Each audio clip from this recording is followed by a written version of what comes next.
Durhakanya orang tua kepada anak itu macam-macam.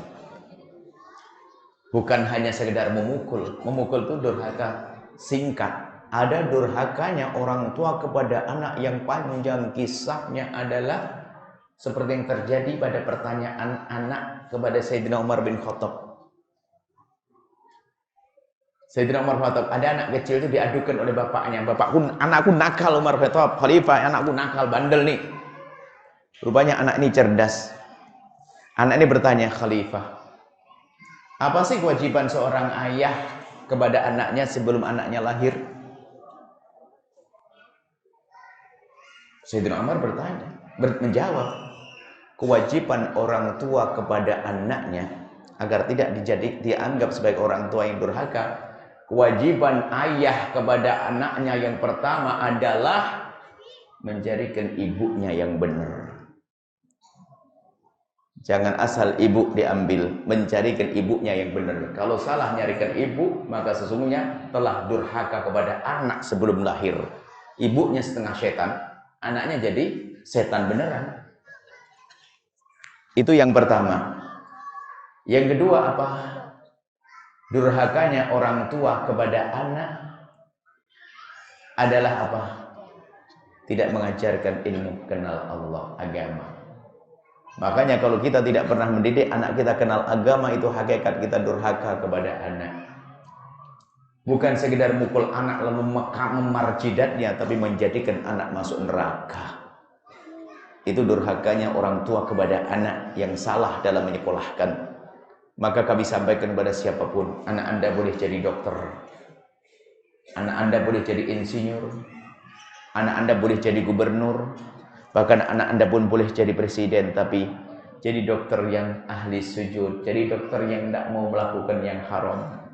Itulah anak Anda seorang dokter spesialis bedah, ngoperasi 8 jam dia, stres seharusnya. Oh, ini dokter spesialis bedah itu operasinya 8 jam itu. Cuman setelah 8 jam, setelah saya lapor Umi, alhamdulillah sudah selesai saya ngoperasi. Oh ya nak, berapa jus kamu sekarang? Jadi karena perawatnya baru sehingga saya banyak ngomong. Coba ngoperasi 8 jam 5 jus, itu anakmu bu, itu anakmu. Dia seorang dokter, ternyata sambil ngoperasi ternyata 5 jus. Allah, anak Anda yang bisnismen berat itu rupanya ngontrol perusahaan sambil keliling, ternyata laporan kepada ibunya, Umi hanya 3 jus Mi. Loh kenapa? Rupanya banyak yang nggak bener tempat-tempat, sehingga banyak ngomong Mi saya Mi. Allah, itu anak Anda yang waktu kuliah ngambil fakultas apapun, ternyata di tasnya ada mushaf, wajahnya selalu basah dengan air wudhu. Itu adalah anakmu. Itu adalah anakmu tuh, yang di saat tengah malam tahajud dia menangis minta kepada Allah. Itu anakmu. Yang biarpun kuliah dia tidak akan ketinggalan sholat duha. Itu adalah anakmu. Yang pada akhirnya dia tidak akan berani ngangkat suara di hadapanmu. Itu anakmu. Yang pada akhirnya dia sangat perhatian kepada urusanmu. Itu adalah anakmu. Maka pendidikan yang benar, jika anak tidak kita beri pendidikan yang benar, di dunia dia akan menyiksa anak orang tua. Dia di dunia sudah kurang ajar dengan bapaknya, lihat. Bahkan lihat, bisa saja bapaknya sudah lemah, dibentak-bentak, ujung-ujungnya ditaruh di panti jompo, atau dibuatkan meja sendiri makanya di pinggir sana biar nggak ngotorin. Itu adalah di dunia sudah disiksa oleh seorang anak yang kurang ajar, anak tidak berbakti. Belum sampai di sini, ternyata sampai nanti di akhirat karena anaknya durhaka, anaknya masuk neraka. Di saat anak masuk neraka, ternyata anak nuntut kepada malaikat, saya jahat kepada ibu saya karena bapak ibu saya sebabnya. Kenapa? Bapak ibu saya tidak mengenalkan saya dengan ustadz, tidak kenal agama. Tolong bapak saya masukkan ke neraka juga. Padahal bapak ibunya jago umroh, jago haji, masuk neraka bersama sang anak. Hati-hati.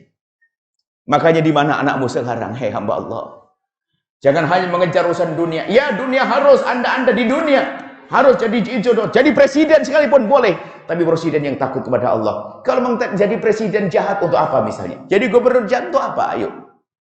Itulah durhaka. Durhakanya orang tua anak adalah salah memberikan pendidikan. Memang anak Anda tidak harus jadi ustadz. Oh bukan. Kami tidak mengatakan jadi ustadz. Akan tapi paling tidak, itu loh anakmu yang di saat anak laki-lakimu yang ganteng itu, Di saat ada wanita yang mohon maaf kurang rapi bajunya, dia pun tidak mau memandangnya. Dia selalu menatap ke bumi. Kalau berbicara sopan, santun, itulah anak-anak Anda. Hei para orang tua, jangan durhaka kepada anakmu. Di mana pendidikan anak-anakmu? Kemudian yang ketiga, kata Sayyidina Umar bin Khattab adalah beri nama yang baik dong. Beri nama yang baik. Rupanya anak itu langsung protes. Ya Khalifah Umar, ayah saya ngadukan saya kepadamu biar saya dihukum. Ternyata yang jahat bapak saya dulu. Saya diberi ibu yang dia tidak ngerti akhlak. Ibu saya sangat tidak baik. Dia asal saja. Namaku pun namaku jelek. Dan saya tidak pernah diajari agama oleh bapakku. Maka yang dihukum bapaknya.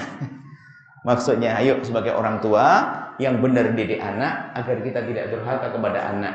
Dan ketahuilah, anak durhaka bisa jadi karena bapaknya. Baik, ini saja insya Allah. Semoga kita bisa menjadi anak yang berbakti pada orang tua kita. Dan kita dengan anak-anak kita yang baik bisa menghantarkan anak kita kepada kesuksesan ya. Dan tolong anak-anakku semuanya, anak-anakku yang adik-adik kecil ini, semuanya anak-anakku, tolong kenalilah Allah dan Rasulnya. Biar kita semakin menikmati saat harus berbakti kepada orang tua. Berbakti pada orang tua itu susah, kadang sering marah dengan orang tua. Orang tua tanya sekali saja langsung marah. Padahal kita waktu bertanya dulu masih kecil berkali-kali. Abah itu apa? Itu bunga. Abah itu apa? Bunga 4 kali. Abah kita nggak marah. Cuman kadang hari ini abah kita yang sudah mulai pikun tanya 2 kali saja. Tanya lagi, tanya lagi. Dasar itu anak ahli neraka itu, hati-hati. Hati-hati ya dengan ibu yang sabar, dengan ayah yang sabar insyaallah. Ini insyaallah ahli surga semuanya. Kita bicara tentang orang tua. Maka semuanya harus sadar menjadi anak. Jangan berpikir jadi orang tua dulu. Jadilah anak. Urusan kita dengan orang tua. Bagaimana kita dengan orang tua. Perilaku kita dengan orang tua. Fokus menjadilah anak saat ini. Jangan menjadi yang lainnya dulu. Karena suatu ketika kita dikagetkan. Kita lagi berbicara tentang berbakti kepada orang tua. Berbakti kepada orang tua. Harus begini. Tiba-tiba ada nyeletuk dengan pertanyaan. Apakah tidak ada orang tua yang durhaka sama anak?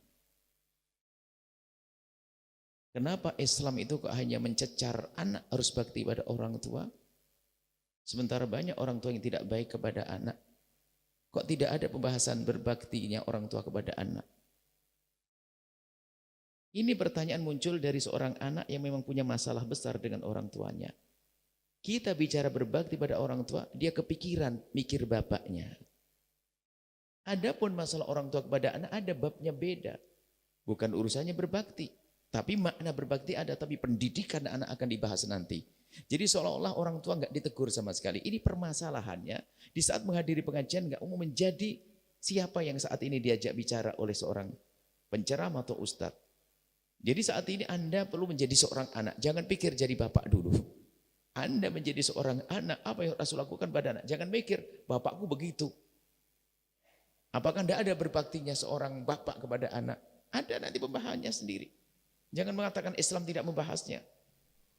Ini kan mungkin orang pernah baca tentang undang-undang hak asasi manusia. Kemudian seorang anak kalau sudah umur begini tahun, orang tua nggak boleh ikut campur dan sebagainya.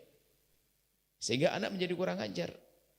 Sudah sekarang kita jangan berpikir menjadi orang tua dulu, ayo kita menjadi anak. Ini pembahasan anak, biar kita di saat menjadi anak, benar-benar menjadi anak. Nanti di saat menjadi orang tua, jadi orang tua yang benar. Nanti di saat menjadi saudara, saudara yang benar.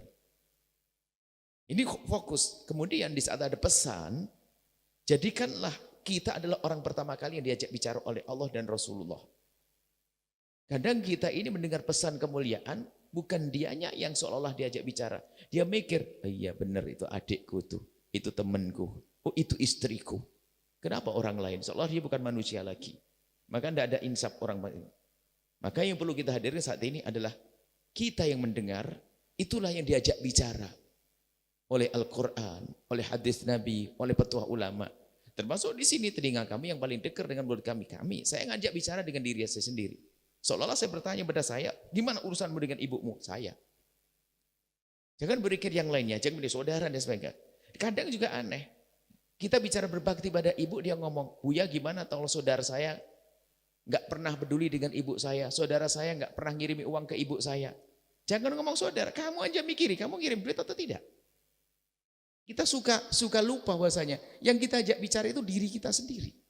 Cara belajar begitu. Kadang kita bicara suami istri. Nasihat suami istri harus baik. Giliran kita nasihati, seorang suami harus begini. Istrinya nyenggol. Tuh denger bang. Kenapa nyuruh denger? Nanti ada giliran istri yang denger. Jadi mari di saat kita belajar, kita serius bahwasanya aku adalah orang yang paling berhak untuk mendengar. Bukan sebelum orang lain. Telingaku ini. Bukan adikku, bukan saudaraku. Aku sebagai seorang anak.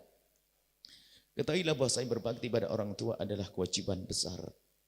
Kalau dalam Al-Quran urutannya setelah kita kepada Allah, kepada orang tua. Wa qadha rabbuka alla ta'budu illa iyyah. Mengabdi kepada Allah yang pertama. Wa bil walidaini ihsana. Kemudian setelah itu berbuat baik kepada kedua orang tua. Tinggi sekali. Orang tua. Anishkurli wali walidaik. Kalau kita wajib bersyukur kepada Allah, ternyata setelah itu kita bersyukur kepada orang tua kita. Artinya kita mengerti kewajiban-kewajiban kepada orang tua.